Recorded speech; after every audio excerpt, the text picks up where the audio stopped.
भक्ति वीडियो देखने के लिए हमारे चैनल मिथिला धरती को सब्सक्राइब जरूर कर ले। इंद्रवती सखी की इच्छा भेले से आए जैसे चलू से पिताजी के फुलवारी देखे के लिए।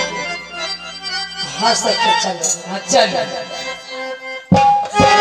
फूल लो रंगली फुलवरिया इंद्रवती के संग सहेलिया।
अब जी छे से पिताजी के फुलवारी में तो फूल लो लू।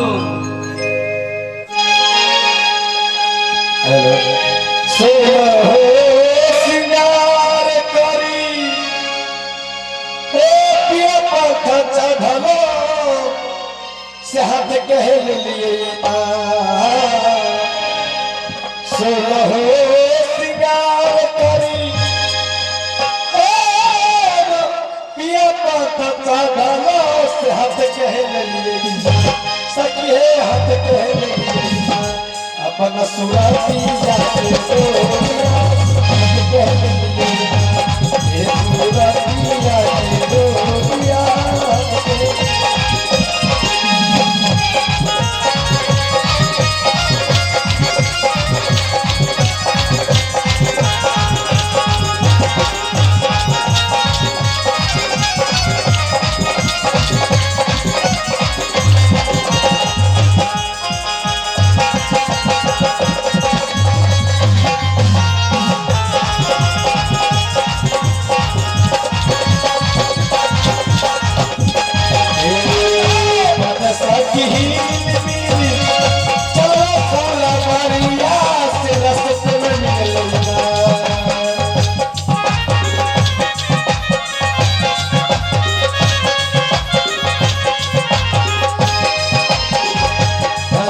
चीली मिली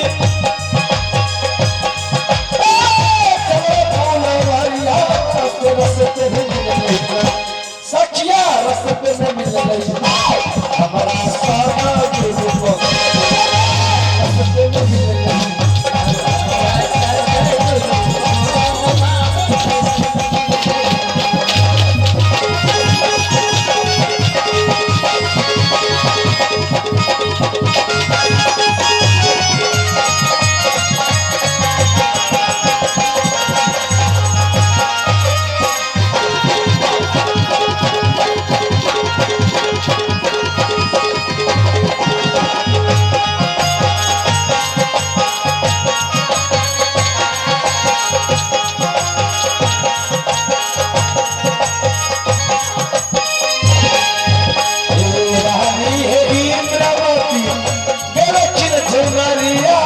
सब सखी मिलिया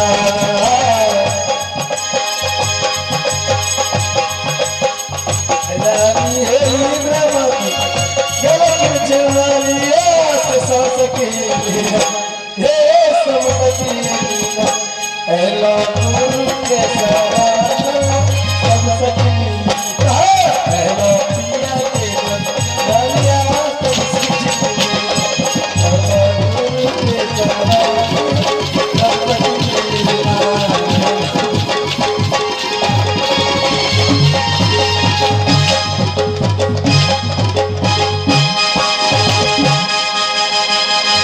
मालिक हो रुको ए पे बैठा तू पहले ए पे बैठा ना बुझलिए बोलो मत तेल से गले तो बोलो लो लिए अरे पहुंच चुकी है। मोटरसाइकिल में तेल से गलो इसमें आप बहुत अच्छा लगेगा क्या आप बहुत अच्छा लगेगा इसमें। हम आप बैठिए तो मालिक ठीक है भाई बैठते हैं। आप आवाज नहीं आप सिर्फ आप अच्छा लगेगा मालिक बैठिएगा ना हाँ बैठिए चलो बैठिए तो बैठिए बैठिए कहाँ से बैठिए साइकिल हम ना लेके जाएंगे सिपाही जी यस कहाँ से बेलोरो आपको मिला ये आया है हाँ भिंडखलपुर से बैठिए नहीं तो मैं बैठ के चला जाऊंगा चली जाओ। ए चली जाओ सुनो कौन है सा देखो ये क्या है रे। हाँ सबसे पहले साइन बोर्ड पढ़ो। हो बाप मालिक की तो श्याम वो बढ़िया छे एना तो मालिक छे एना में कृषि सुनबा उखड़ गेले कोची में खाना के तक उखड़ जेते ले जाओ इसे। मालिक चलो लाग भाई गेले तो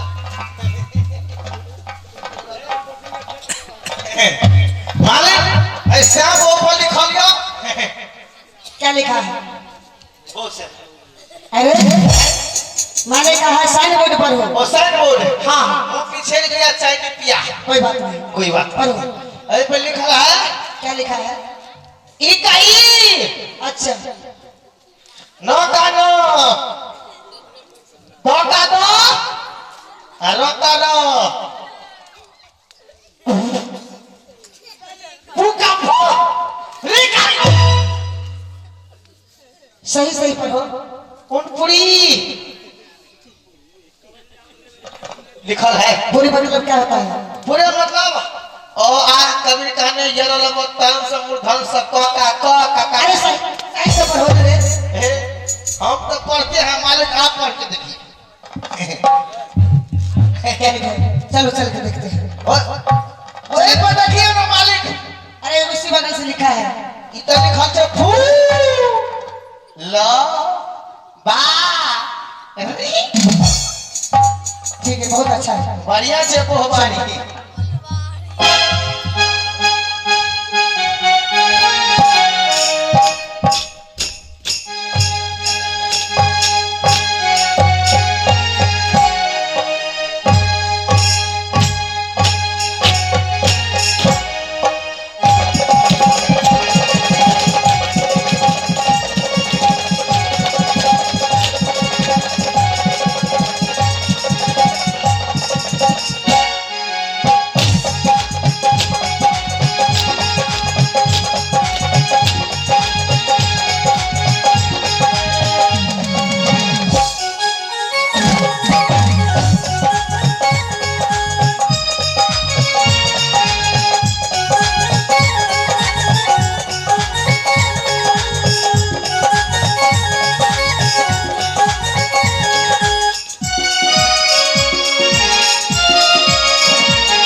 यहीं से फूल तोड़ के ले आओ।